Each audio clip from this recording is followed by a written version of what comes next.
Por favor, graznó Valerius, su voz una seca fricción de grava y poder reprimido. Se acurrucó en la sombra helada de la mansión Blackwood.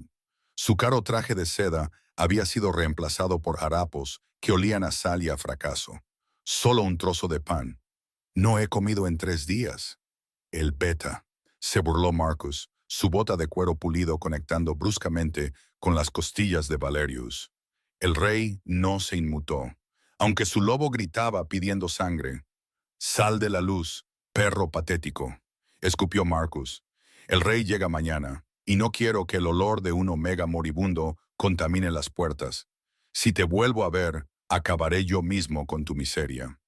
Marcus le dio la espalda, riendo con sus guardias. Valerius los observó. Sus ojos dorados ardían bajo una mata de pelo sucio. Él había construido este imperio. Ahora, vería quién merecía quedarse en él. La lluvia en la provincia de Blackwood no solo caía, juzgaba. Era un aguacero frío e implacable. Convertía los caminos de grava del anillo exterior en una sopa de lodo gris.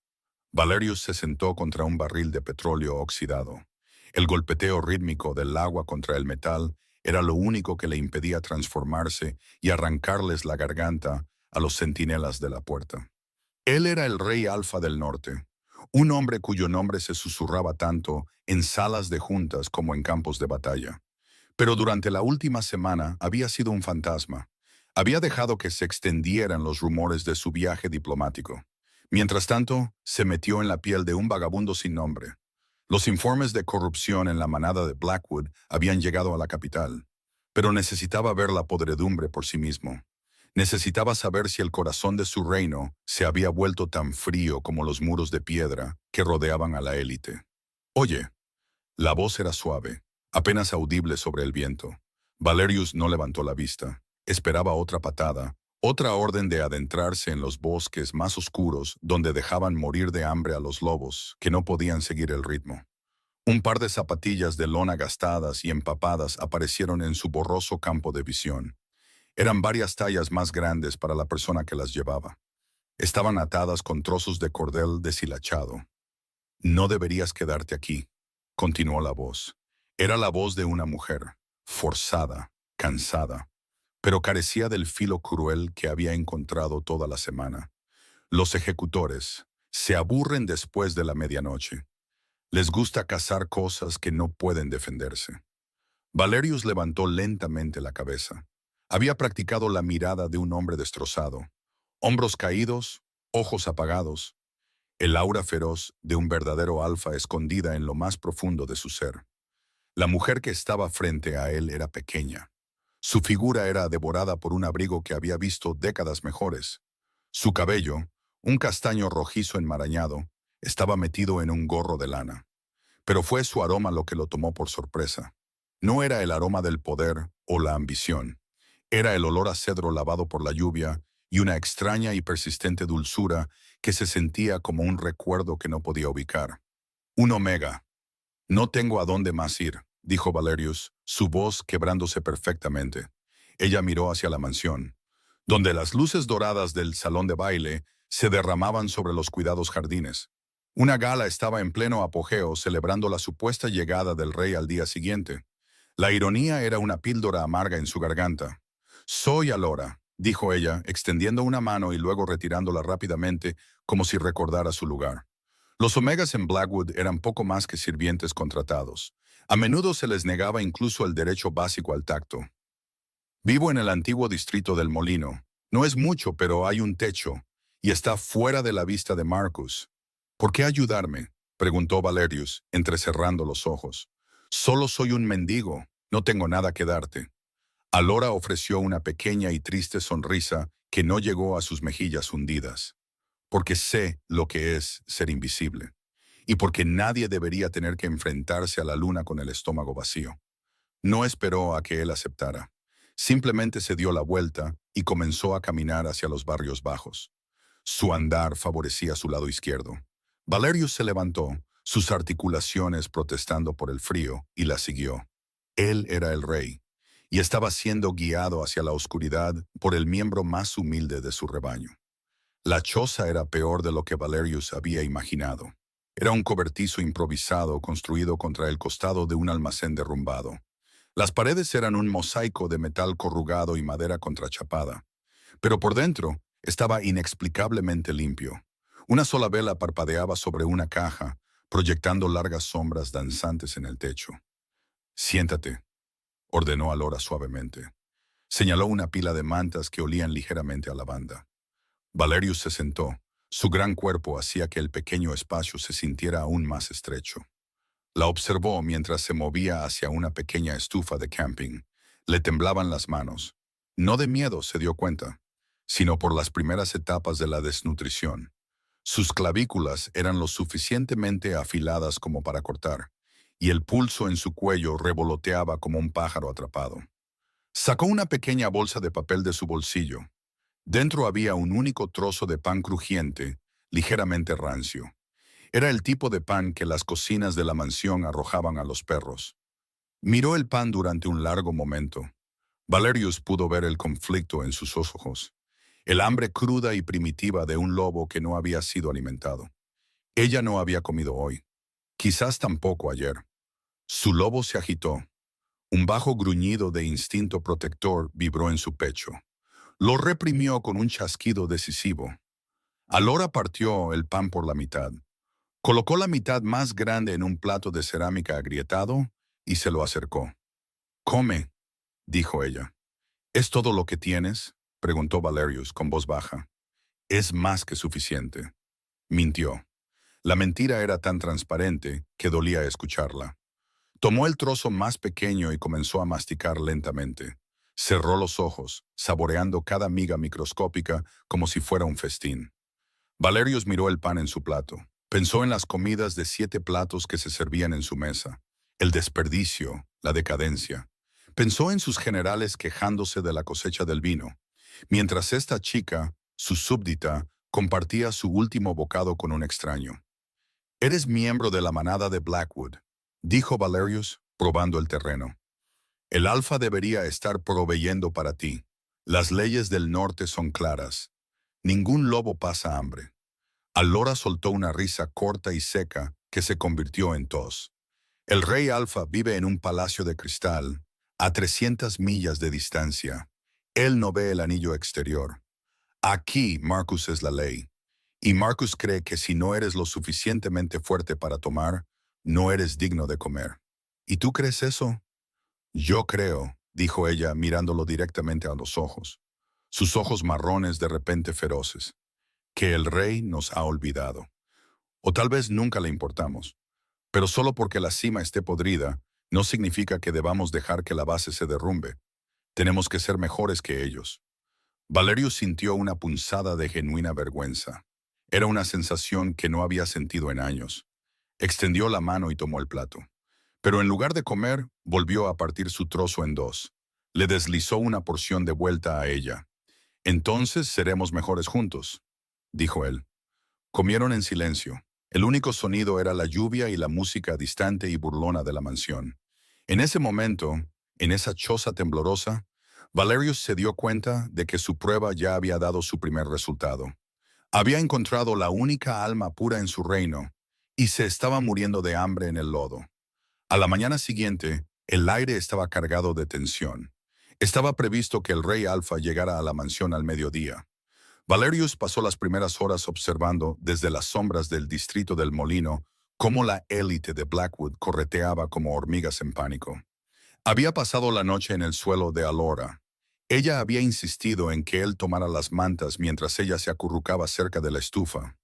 La había visto dormir, su respiración era entrecortada y desigual, y había hecho un voto silencioso. Al atardecer, su vida nunca volvería a ser la misma. «Tienes que quedarte adentro hoy», dijo Alora, atándose su abrigo andrajoso. «Los ejecutores están despejando las calles para la caravana del rey. Están usando porras con punta de plata para animar a los sin techo a moverse hacia el bosque». «¿Y a dónde vas tú?», preguntó Valerius, apoyado en el marco de la puerta. «Tengo un turno en las cocinas de la mansión», dijo ella, con el rostro pálido. «Si no me presento, revocarán mi permiso de vivienda. Soy un fantasma de la cocina. Ni siquiera nos miran. Pero tenemos que estar allí. Iré contigo, dijo Valerius. ¿Estás loco?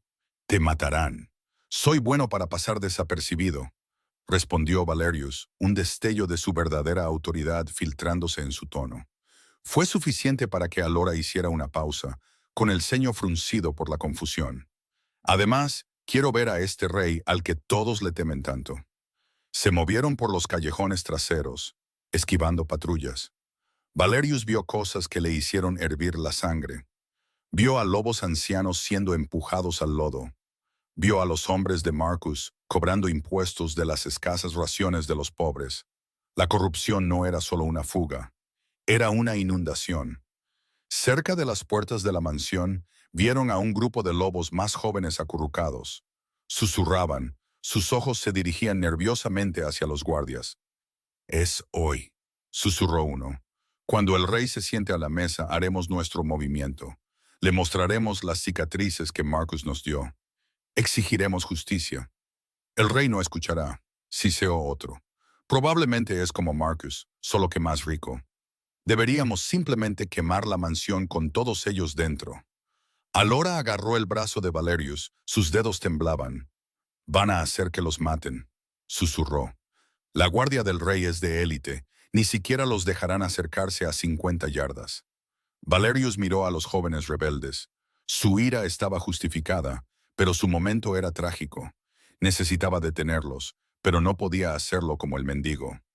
«Todavía no. Espera aquí», le dijo Valerius a Alora. «¿Qué? No». Pero él ya se estaba moviendo.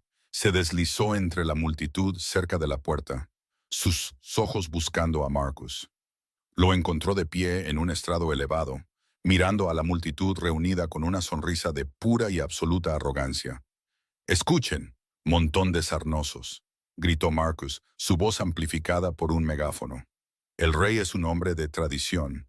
Le gustan sus calles limpias y sus súbditos silenciosos. Si alguno de ustedes siquiera respira fuerte cuando pase la caravana, pasará la noche en las jaulas de plata. ¿Quedó claro?». Un bajo gruñido recorrió la multitud. Valerius sintió una mano en su hombro.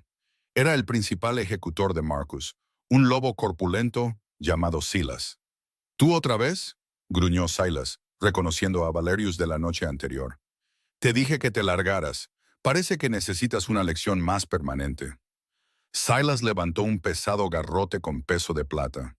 Alora gritó desde la línea de banda, corriendo para intervenir, pero Valerius la miró a los ojos y le dio una sutil y microscópica sacudida de cabeza. «Confía en mí», decían sus ojos mientras el garrote descendía. Valerius no esquivó. Recibió el golpe en el hombro, la plata quemando su piel, el dolor un recordatorio frío y agudo del sufrimiento que su gente soportaba. Cayó de rodillas, la multitud jadeaba. «Patético», se rió Silas. Pero cuando Valerius levantó la vista, sus ojos brillaron con un oro tan brillante que era casi blanco. Solo por un segundo, solo el tiempo suficiente para que Silas se congelara. El instinto primario del hombre gritaba que estaba en presencia de un depredador mucho más alto en la cadena alimenticia. «El rey está llegando», susurró Valerius, su voz vibrando con un poder que hizo temblar el suelo. «Y va a empezar contigo, el rey alfa disfrazado de mendigo para probar a su manada». Segunda parte. La entrada de servicio de la mansión Blackwood olía a grasa quemada, lejía industrial y el sabor metálico del miedo. Era un mundo subterráneo, un laberinto de vapor y cobre resonante que sostenía la vida brillante de arriba. Para la élite, el personal de cocina no existía. Eran simplemente la maquinaria que producía las trufas y el champán. «Mantén la cabeza baja», susurró Alora, su voz tensa por la ansiedad. Había logrado introducir a Valerius de contrabando, afirmando que era un primo de los distritos exteriores en busca de trabajo por día. Si el jefe de cocina, Garrett, te ve quieto por más de un segundo, te mandará a azotar. Valerius asintió, sus ojos recorriendo la habitación. Su hombro palpitaba donde Silas lo había golpeado con la porra de plata. La herida tardaba en sanar, un efecto secundario de la plata y de su propia esencia alfa reprimida. Levantó una pesada caja de patatas, sus músculos se ondularon bajo sus harapos manchados de mugre. Estaba acostumbrado al peso de una corona, pero el peso del trabajo era un tipo diferente de carga. Al otro lado de la habitación, Garrett, un lobo de hombros anchos con cara de hacha, le gritaba a un joven Omega. El chico había dejado caer un platillo de porcelana, y los fragmentos yacían entre ellos como dientes blancos. Eso cuesta más que tu vida, cachorro llorón, rugió Garrett. Agarró al chico por el pescuezo, levantándolo del suelo. Las piernas del chico pataleaban inútilmente en el aire. Trabajarás turnos dobles durante un mes sin paga. Y si veo otra grieta, te daré de comer a los perros de la mansión. Valerius sintió el familiar zumbido de baja frecuencia de su poder alfa comenzando a vibrar en el suelo. Lo reprimió, agarrando la caja de patatas con tanta fuerza que la madera crujió. No lo hagas, susurró a Lora, apareciendo a su lado. Puso una mano en su antebrazo. Su tacto era refrescante, un bálsamo para el fuego en su sangre. No puedes salvar a todos hoy. Si causas una escena, ambos desapareceremos. Valerius la miró, viendo el agotamiento grabado en las finas líneas alrededor de sus ojos. ¿Cuánto tiempo has vivido así, Alora? Desde que mis padres murieron en el gran cambio, dijo ella, su voz desprovista de autocompasión. 10 años. Aprendes a ser pequeña. Aprendes que la única forma de sobrevivir es ser la sombra en la esquina. Sonó una campana, un sonido agudo y exigente desde los pisos de arriba. La caravana está a 10 minutos, gritó Garrett, dejando caer al chico Omega como si fuera basura. ¡Muévanse! Si el grupo de avanzada del rey ve una mota de polvo en estas bandejas, les arrancaré el pellejo a todos. A Valerius se le asignó ayudar a llevar las cúpulas de plata para calentar la comida hasta el gran salón de banquetes. Mientras subía las estrechas escaleras de piedra, la transición fue discordante. El aire se volvió más fresco, perfumado con costosos lirios y cera de abejas.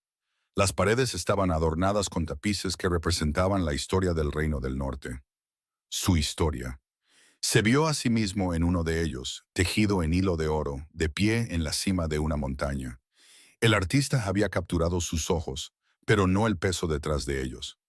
En el pasillo, Marcus ladraba órdenes a una fila de sirvientes impecablemente vestidos.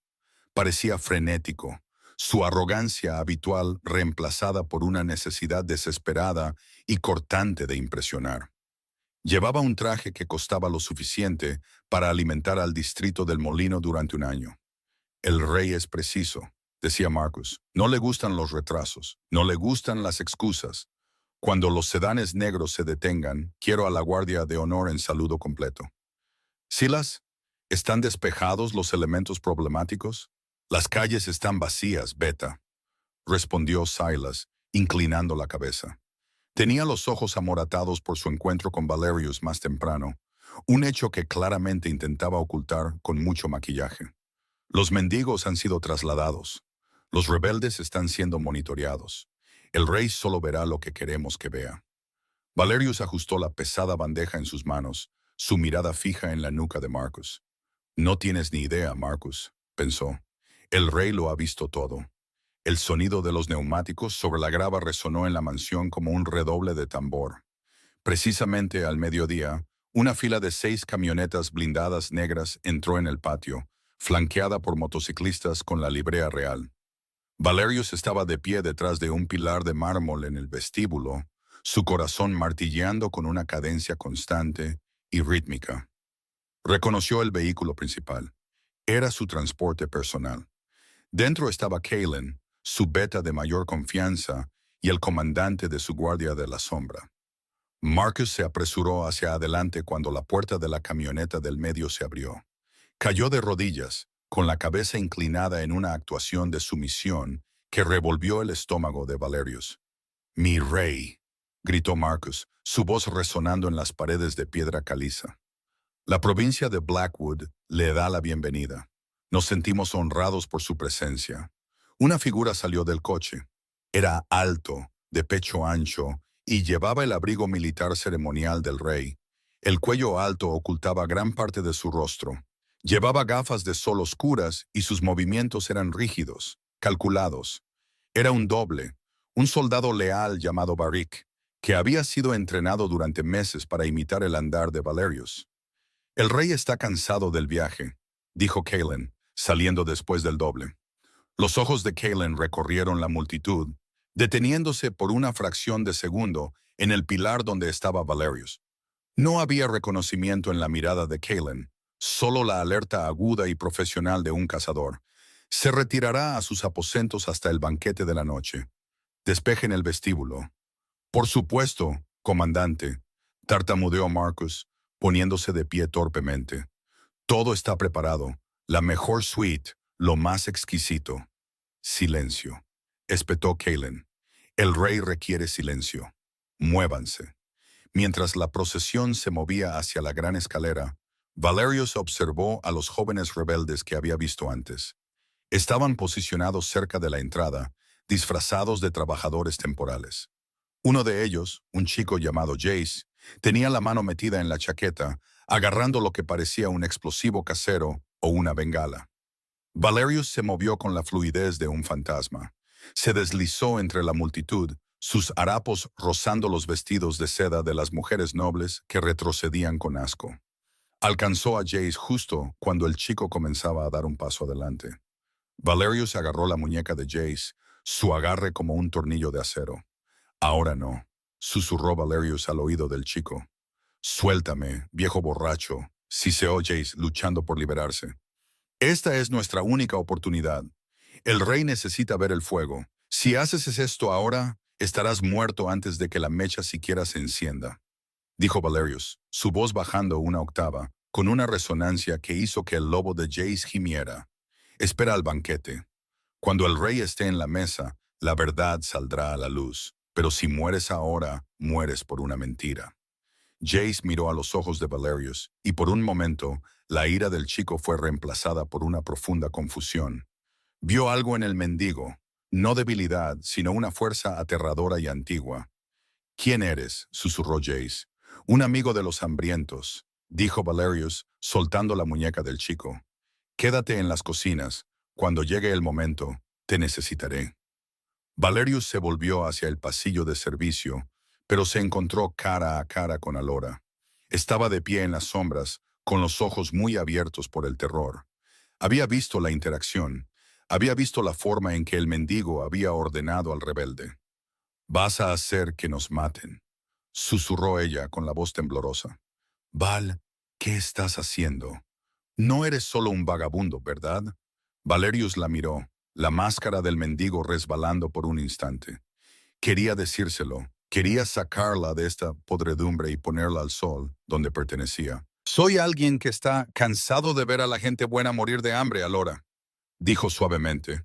«Confía en mí una noche más. Es todo lo que pido». El gran salón de banquetes era una catedral del exceso. Los techos con pan de oro reflejaban la luz de 1000 candelabros de cristal. La mesa era un río de lino blanco, cubierto de faisanes asados, frutas azucaradas y vinos que costaban más que los ingresos de toda la vida de un trabajador del molino. El rey se sentó a la cabecera de la mesa, su rostro aún parcialmente oculto por el cuello alto y la tenue iluminación ambiental. Marcus se sentó a su derecha, pavoneándose como un pavo real. «Por el rey Alfa», dijo Marcus, levantando una copa de cristal, «que su reinado sea tan largo como el invierno y tan fuerte como la montaña». La élite rugió su aprobación, el sonido de sus risas chocando con el hambre silenciosa de los sirvientes que bordeaban las paredes. Valerius estaba posicionado cerca del aparador, encargado de servir el vino. Observó a Ágora. Llevaba una pesada bandeja de plata con pan, hogazas artesanales calientes espolvoreadas con harina y sal marina. Marcus señaló el pan. «Una especialidad de nuestra provincia, mi rey. El mejor trigo, seleccionado a mano. Nos aseguramos de que solo lo mejor llegue a la mesa de la realeza». Cuando Alora se acercó a Marcus para ofrecerle la bandeja, su pie se enganchó en el borde de una pesada alfombra. Tropezó, la bandeja se inclinó peligrosamente. Una sola hogaza de pan se deslizó y aterrizó en el zapato de cuero pulido de Marcus. La sala quedó en silencio. El único sonido era el crepitar de la chimenea. El rostro de Marcus se transformó. La fachada del anfitrión amable se hizo añicos, revelando al monstruo que había debajo. Miró su zapato, luego a Alora, sus ojos brillando con un rojo cruel y dentado. Zorra torpe y patética. Escupió Marcus. No solo gritó, se levantó y le dio un revés. La fuerza del golpe hizo que Alora cayera al suelo. Su mejilla se tornó instantáneamente de un púrpura oscuro y furioso. La bandeja de pan resonó en el mármol, las hogazas esparciéndose como piedras desechadas. Mis disculpas, mi rey, dijo Marcus, su voz suave de nuevo, aunque su pecho se agitaba de rabia. Esta Omega es defectuosa. Se suponía que debía ser eliminada la temporada pasada. Haré que se encarguen de ella de inmediato. Marcus miró a Silas, que estaba junto a la puerta. Llévala a las jaulas de plata y tráeme una bandeja nueva. Esta ha sido contaminada por el suelo. Valerius lo sintió entonces. El quiebre. La presa interna que había construido para contener su poder se desintegró. El aire en la habitación de repente se volvió pesado. El oxígeno pareció ser succionado del espacio. Las velas parpadearon y se apagaron, dejando solo el tenue resplandor del fuego. Espera, dijo Valerius. La palabra no fue fuerte, pero llevaba el peso de una montaña cayendo. Detuvo a Silas en seco. Hizo que Marcus se volviera, con el labio curvado en una mueca de desprecio. ¿Quién habló?, exigió Marcus, mirando hacia los sirvientes. ¿Quién se atrevió? Valerius salió de las sombras, caminó hacia el centro del salón, sus harapos ondeando en un viento que no debería haber existido. Ya no parecía un mendigo, no parecía una víctima, parecía un depredador alfa que finalmente se había cansado de la caza. Se detuvo junto a Alora y se agachó. Su gran mano la levantó suavemente para ponerla de pie. Tomó la hogaza de pan más grande del suelo, la que Marcus había llamado contaminada. Ella compartió su único pan conmigo en el lodo, dijo Valerius, su voz vibrando en los mismos huesos de todos en la habitación. Miró a Marcus, sus ojos dorados encendiéndose con una aterradora brillantez solar. ¿Y tú la golpeas por dejar caer una miga en tu zapato? Marcus se rió, aunque sonó forzado, quebradizo. ¿Tú? ¿El mendigo de la puerta? Guardias, mátenlo. Ahora. Silas y otros 4 ejecutores se abalanzaron, pero no lo alcanzaron. Kalen, el comandante del rey, dio un paso adelante y sacó su arma, apuntando directamente a la cabeza de Marcus. El rey a la cabecera de la mesa se levantó y lentamente se quitó las gafas, revelando el rostro estoico y aterrorizado del doble. El rey no necesita guardias para protegerlo de sus propios súbditos. Marcus, dijo Kalen, su voz fría como la tundra. Valerius dirigió su mirada a la cabecera de la mesa. No dijo una palabra. No tuvo que hacerlo. El aura pura y abrumadora del verdadero alfa inundó la habitación, obligando a todos los lobos en el salón, incluido Marcus, a arrodillarse. Era un mandato biológico, una orden escrita en su ADN. Vine a probar a mi manada, dijo Valerius, subiendo a la gran mesa, sus botas aplastando la costosa porcelana.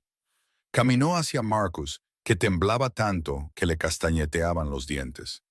Encontré una cueva de ladrones, una manada de cobardes y un beta que se cree un dios. Miró a Alora, que lo miraba con una mezcla de conmoción y asombro. Y encontré una reina en la cocina, añadió suavemente. Valerius miró de nuevo a Marcus, su rostro una máscara de juicio divino. El banquete ha terminado, Marcus. Ahora discutiremos la cuenta, el rey alfa disfrazado de mendigo para probar a su manada. Tercera parte. El silencio en el salón de banquetes ya no era el silencio del respeto. Era el silencio de la tumba. Marcus, una vez el hombre más temido de la provincia, parecía pequeño. Su caro traje parecía colgar de un cuerpo que se había marchitado bajo el peso de la mirada dorada de Valerius. Valerius bajó de la mesa, sus botas resonando rítmicamente en el mármol. Cada paso sonaba como un latido del corazón, o quizás una cuenta atrás. Pasó junto a los platos de faisán intacto y el vino derramado, deteniéndose solo cuando llegó a Marcus.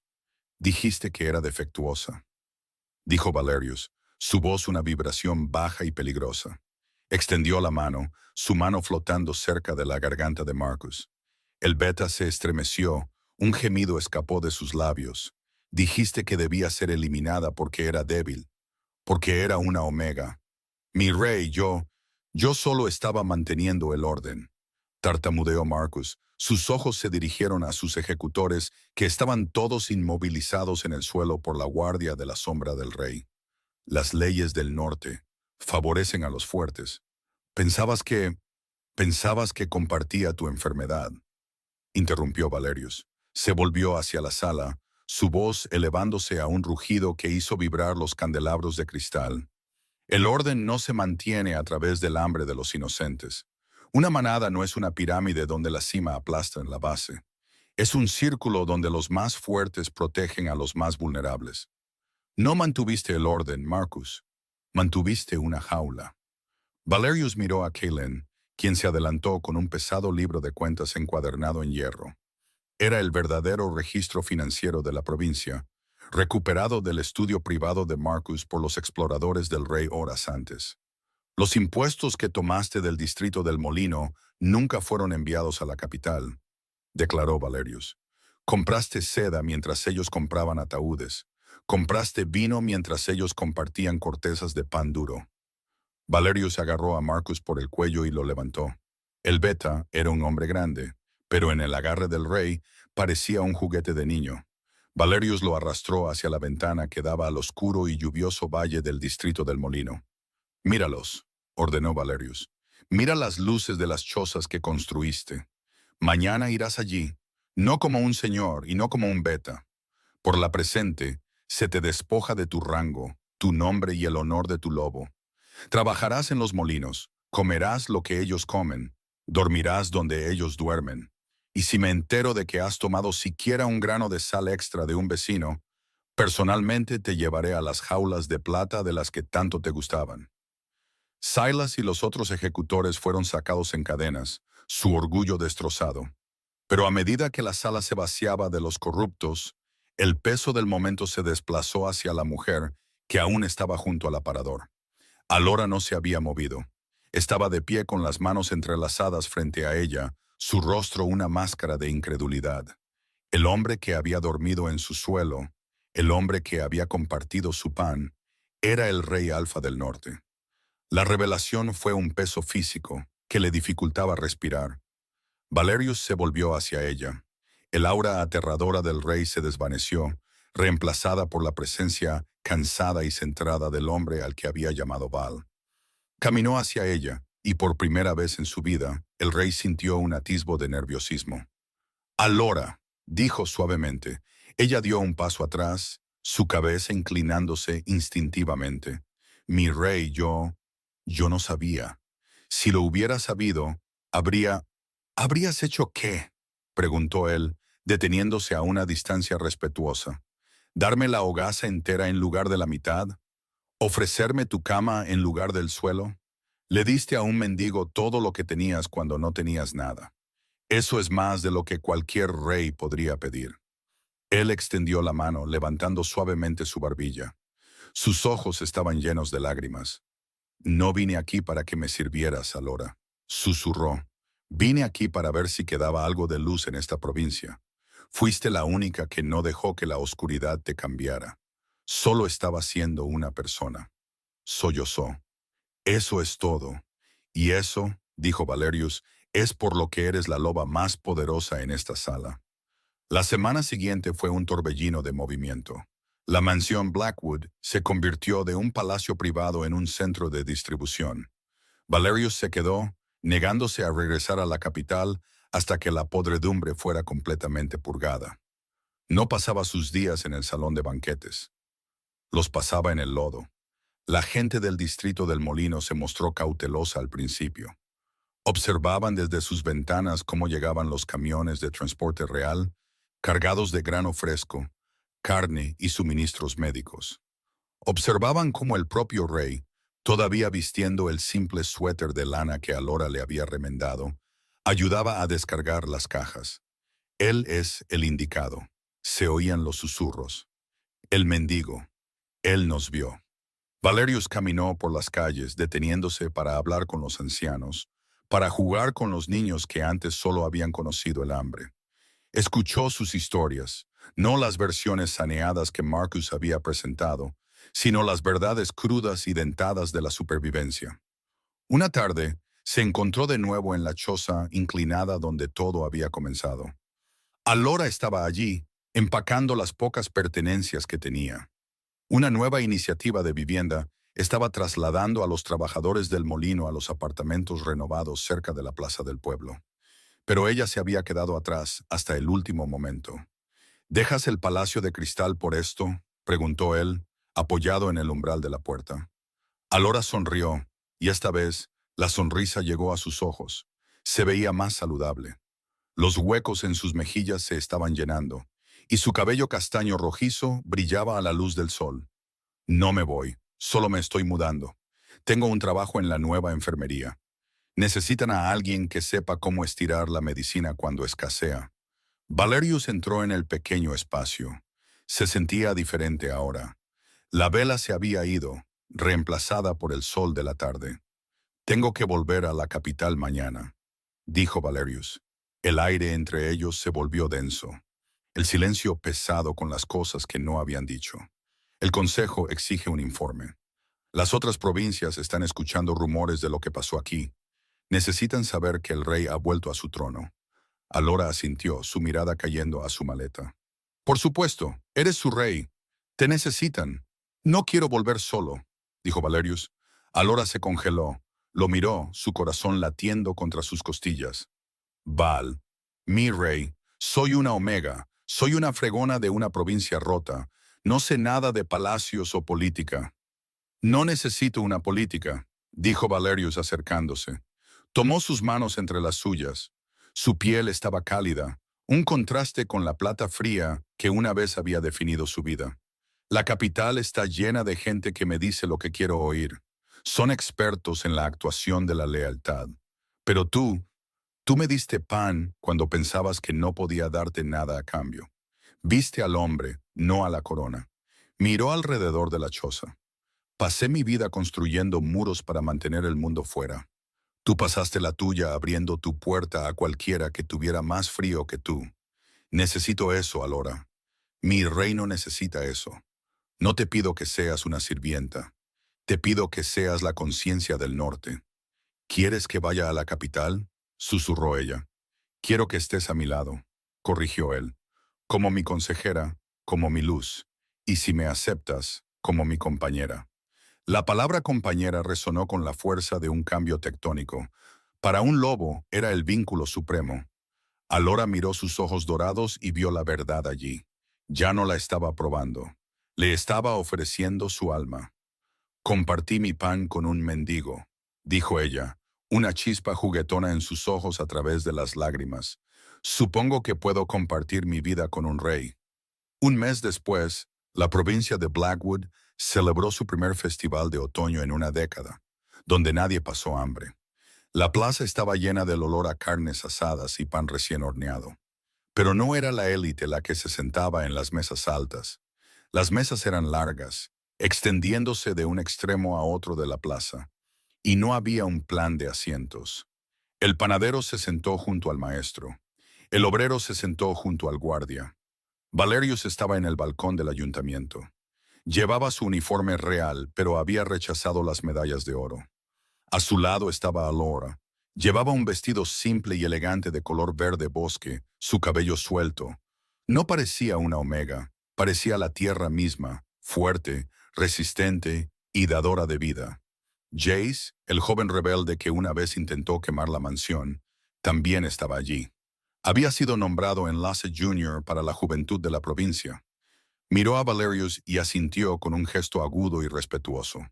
Había aprendido que el fuego no era solo para destruir, era para mantener a la gente caliente. Valerius, aclara la garganta, se acercó al micrófono. La multitud guardó silencio, pero no era el silencio del miedo. Era el silencio de una manada que había encontrado su corazón. Durante demasiado tiempo, comenzó Valerius, su voz llegando a los confines más lejanos de la multitud. Hemos medido nuestra fuerza por lo que tomamos.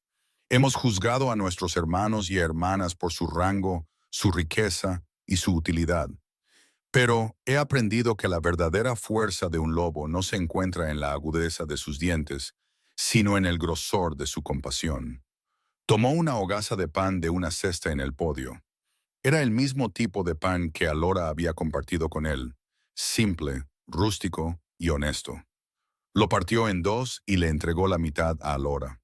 A partir de este día, declaró, la manada de Blackwood será conocida como la manada de la mano abierta. Nadie pasará hambre mientras otro se da un festín. Nadie dormirá bajo la lluvia mientras otro tiene un techo. Esto no es un regalo de su rey.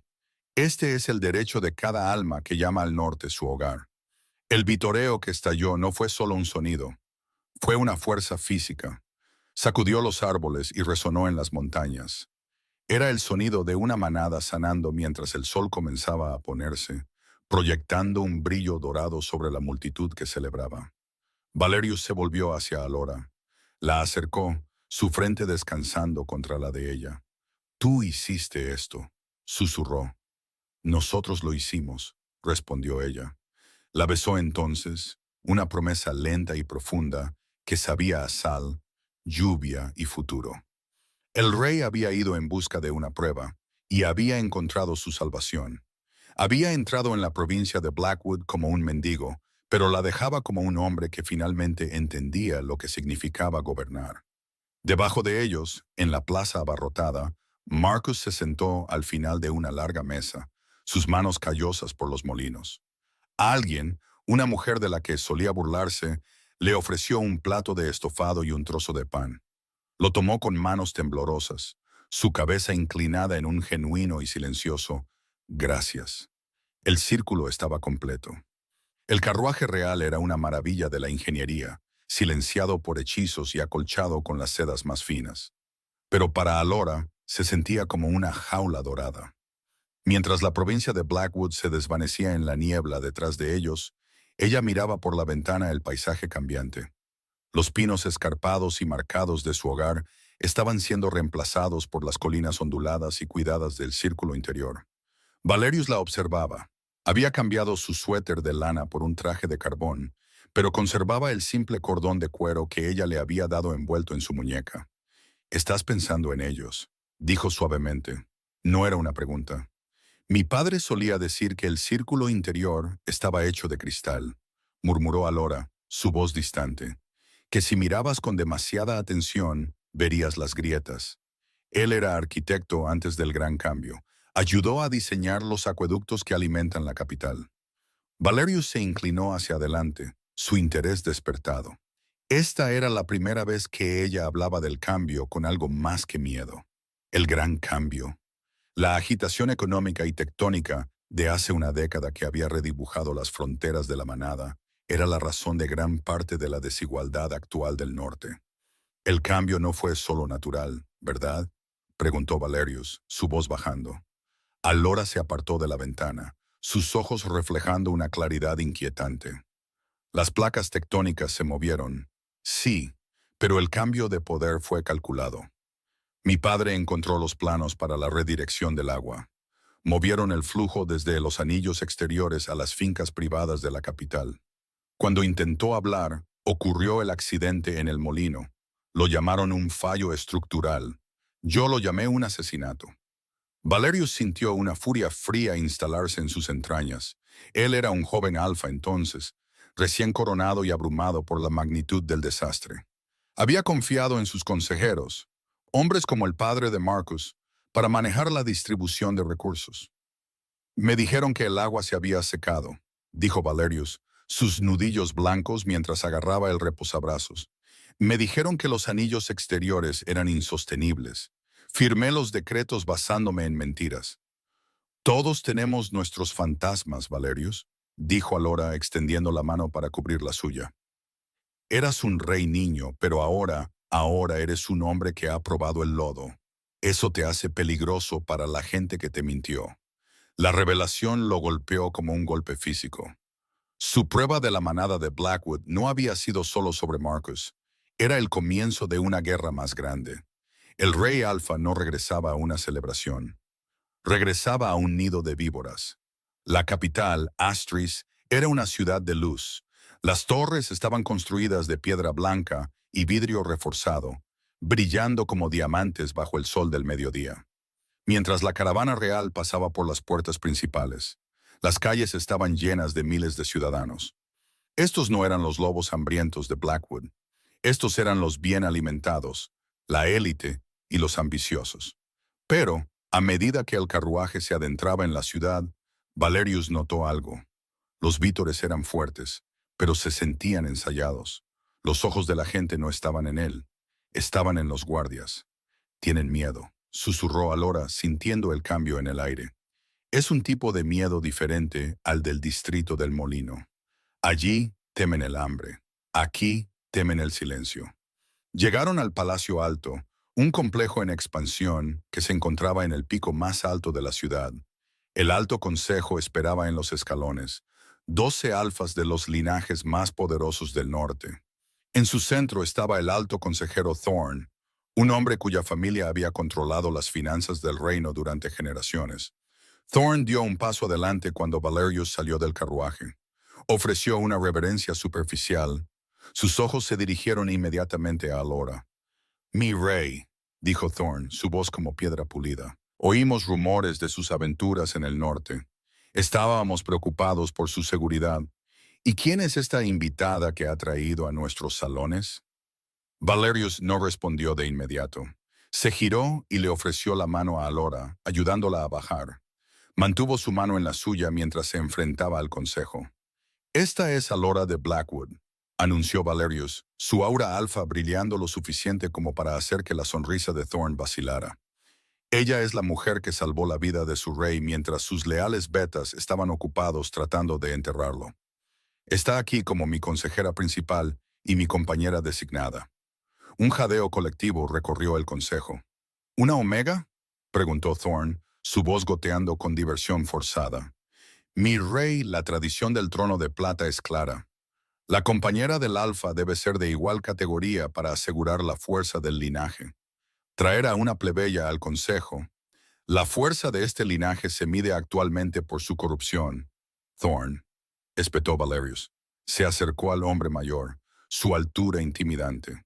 «Encontré los planos de los acueductos en los archivos de Blackwood. Encontré los registros de los impuestos desaparecidos. La posición de sus familias se basa en un fundamento de robo». El rostro de Thorne se puso ceniciento. Miró a los otros consejeros, buscando apoyo, pero todos miraban al suelo. «Convocaremos al alto tribunal esta noche», dijo Valerius, su voz resonando en la plaza. «Cada decreto firmado desde el Gran Cambio será auditado, y Alora será quien sostenga la pluma». La coronación no se celebró en el gran salón de baile. Valerius había ordenado que se trasladara a la plaza pública en la base del palacio, donde la ciudad se encuentra con el bosque. Quería que la gente lo viera. Quería que el viento llevara las palabras. El sol se estaba poniendo, pintando el cielo con moratones de púrpura y oro. Valerius estaba en el altar vistiendo el simple manto del rey. Sostenía la corona de plata en sus manos, pero no se la puso. Alora caminó por el pasillo, su vestido de un plateado brillante que parecía luz de estrellas atrapada en seda. No caminaba con la gracia practicada de una cortesana. Caminaba con el paso firme y seguro de una mujer que había sobrevivido al invierno. Cuando llegó a él, Valerius se arrodilló. Fue un gesto que nunca había sido realizado por un rey en la historia del norte. Se arrodilló ante la Omega, ante el fantasma de la cocina, ante la mujer que había compartido su pan. «Yo, Valerius, rey alfa del norte, por la presente prometo mi vida, mi lobo y mi corona al pueblo», dijo, su voz clara e inquebrantable. «Y le pido a Alora que esté a mi lado, no como una súbdita, sino como el corazón de este reino». Se puso de pie y colocó la corona no en su propia cabeza, sino en el altar entre ellos. «La corona pertenece a la ley», dijo mirando a la multitud, «y la ley ahora servirá a los hambrientos». Alora dio un paso adelante y tomó sus manos. Miró a los miles de rostros, los ricos, los pobres, los esperanzados y los cínicos. «Soy una hija del cambio», dijo, su voz amplificada por los altavoces del palacio. «He conocido el sabor del lodo y el frío de la luna. No puedo prometerles un reino sin dificultades, pero puedo prometerles un reino donde nadie es invisible, donde un trozo de pan compartido es más sagrado que un trono de oro. El silencio que siguió fue diferente al de las puertas. Fue un silencio de comprensión. Luego, desde el fondo de la multitud, una sola voz comenzó a aullar, un sonido bajo y lúgubre que rápidamente se transformó en un canto de triunfo. Uno por uno, los lobos de Astris se unieron hasta que la ciudad misma pareció vibrar con el sonido de la manada. Valerius atrajo a Alora a sus brazos y mientras se besaban, la primera nieve del invierno comenzó a caer. Pero esta vez no se sentía fría, se sentía como un nuevo comienzo. El norte cambió ese invierno. No fue una transición fácil. Hubo juicios, hubo protestas de la vieja guardia y hubo largas noches de trabajo. Pero la manada de la mano abierta ya no era un sueño. El agua volvió a los anillos exteriores. Los molinos fueron reconstruidos no como jaulas, sino como cooperativas. Valerius y Alora se convirtieron en las leyendas que estaban destinados a ser. A menudo se les veía en la ciudad, no en un carruaje, sino caminando entre la gente, compartiendo historias y, ocasionalmente, una simple hogaza de pan. Demostraron que la mayor prueba de un rey no son las guerras que gana, sino la gente que salva de las guerras silenciosas de la pobreza y el abandono. Y demostraron que incluso la omega más pequeña, con nada más que media hogaza de pan y un corazón bondadoso, puede cambiar el curso de un imperio. Gracias por acompañarnos en este viaje épico de amor, justicia y el poder de los desvalidos. Si esta historia tocó tu alma, por favor, dale me gusta, comparte y suscríbete para más dramas cinematográficos. Tu apoyo nos ayuda a contar las historias que importan.